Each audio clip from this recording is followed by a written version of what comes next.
Welcome back, guys. Thank you so much for choosing to spend time with me as you did last week. Thank you so much for the love that you continue to show me through your comments, through sharing this video and others with people. I am so grateful, and it's a joy for me to share with you a few words each and every week, and we'll continue increasing the frequency of these videos as we continue to grow. So this week, as I mentioned last week, I'd like to talk about childcare, especially in the city and in most urban areas of this country. One of the joys of raising your children in Kenya and in most African countries is childcare is quite affordable. It is quite affordable, and I'm speaking for most parents. We are so grateful for the men and women who step away from their families, come into the city to help us, to partner with us to raise our children. That said, I'll tell you a story. So I have this friend, a former colleague, who had a baby, and it was his first baby. And he used to really crack us up in the office because he was always on his screen watching his baby. So this guy would be typing his script, and every few seconds he would move his glance, shift it to his phone screen, and watch what is happening at home with his baby. And so it felt really good, one, being a woman, that it's not just chicks who experience separation anxiety. It was so nice seeing a man experience the same. And it was so endearing, but also very, very funny. It was funny to me until I had my third born. And while he was able to keep it together, clearly I couldn't. And that is why I left that field. But he reminded me of the delicate balance in making sure that you provide while you also make sure that the people you love are well taken care of. And every time he would call home when he sees maybe the baby is out of shot, because he had fitted cameras and he needed to see the baby every time he wanted to. And so he would call home and ask the lady where the baby is. He would call home when he felt that the baby was not properly uttered in relation to how the weather was that day. And so, yeah, and looking back, I understand where he was coming from. But I also think that from my experience as a mom, it's not just about our baby being fed. It was not just about our baby being properly geared. It was not mostly about the fact that our baby was breathing and not experiencing any form of violence. We have seen on TV, in the news, of women who beat up children who have been trusted into their care. And so it wasn't really about that. I have come to realize that the ladies who we trust our children with, at times maybe they are overwhelmed with housework, or they think that housework is important. For me, I can speak for myself. Housework is not important to me. I can find my house chaotic as though a tornado just passed through my house. And if I find my children safe and happy and engaging, I will be happy. But what I came to realize is our home partners, the ladies who help us raise our children, at times they choose that line of work not because they feel as though it is something that they can do passionately, but they get into that line of work because life dealt them a blow and they were probably unable to achieve a dream that they had. And they see that profession as a means to an end. Some of them may adjust to that life, while others may resent the fact that they are in that position. And so they do the bare minimum. They wash our kids, they feed them properly, they make sure they're safe.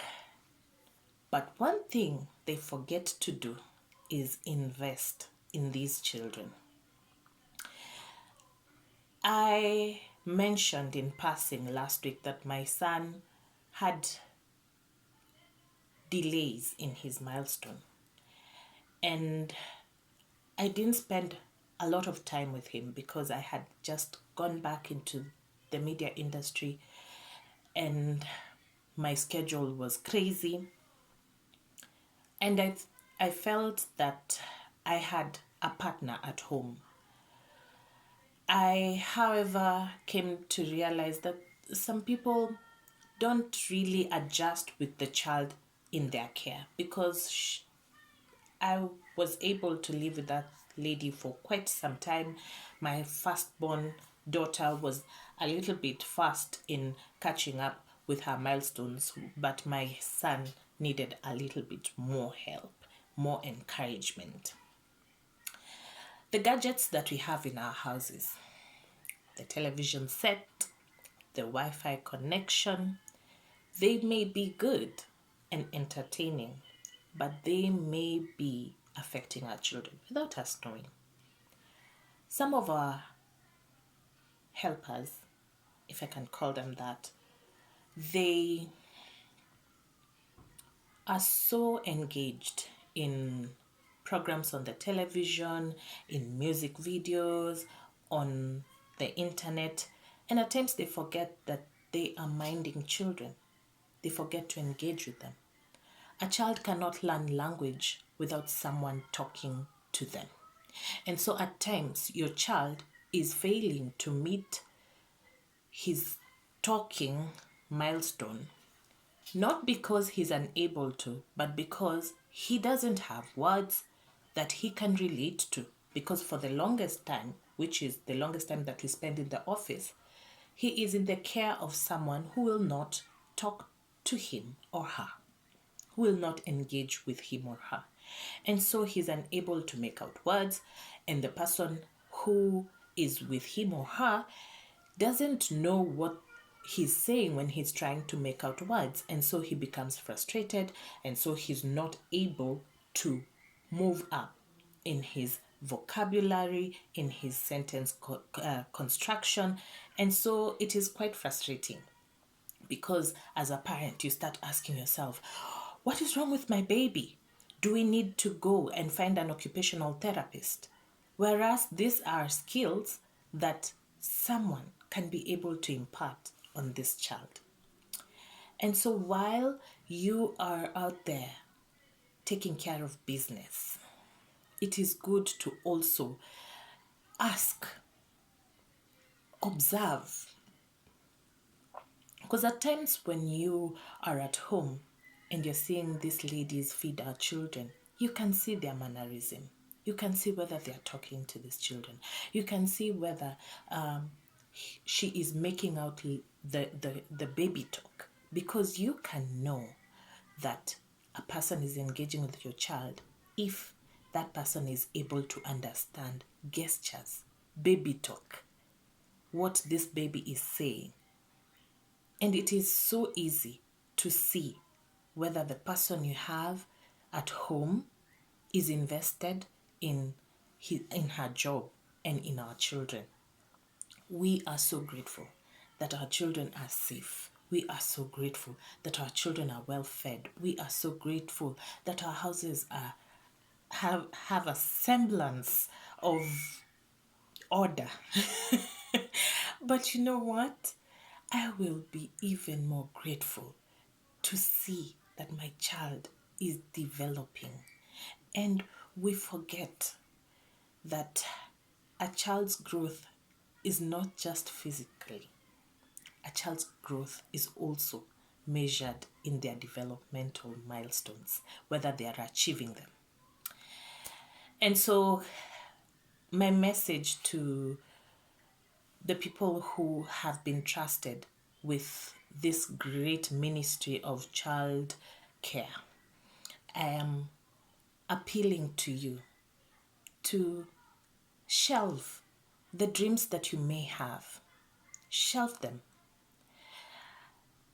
The Bible says that the work that you do, you should do it as unto the Lord. And the Lord who sees in secret will bless you, will one day remember you. And whatever dream that you have in your heart, you will one day achieve it. You just need a plan. Those children will grow, and maybe they'll be out of the household and go to school, and you'll have a whole 7 to 8 hours of doing what you want. And if you have a good boss, the same way you invest in your children, in their children, they will invest in your life. But if you do things halfway, if you do things as though you're being forced, if you do things with a gloomy face and an attitude, God will not bless you. That boss will not feel your presence and your love for that family. And so I invite parents also, and especially mothers. We are responsible for this helpers at home. Be kind. Be present. Ask questions. Engage with them. Because maybe they are not engaging with our children because we are not engaging with them. Because maybe when we come home we are so tired and we're not engaging with them. And when we're engaging with them, we're just talking about the children. We're not talking about their lives. I know it is good to keep a professional relationship, but this is not like an office job. We need to invest in each other.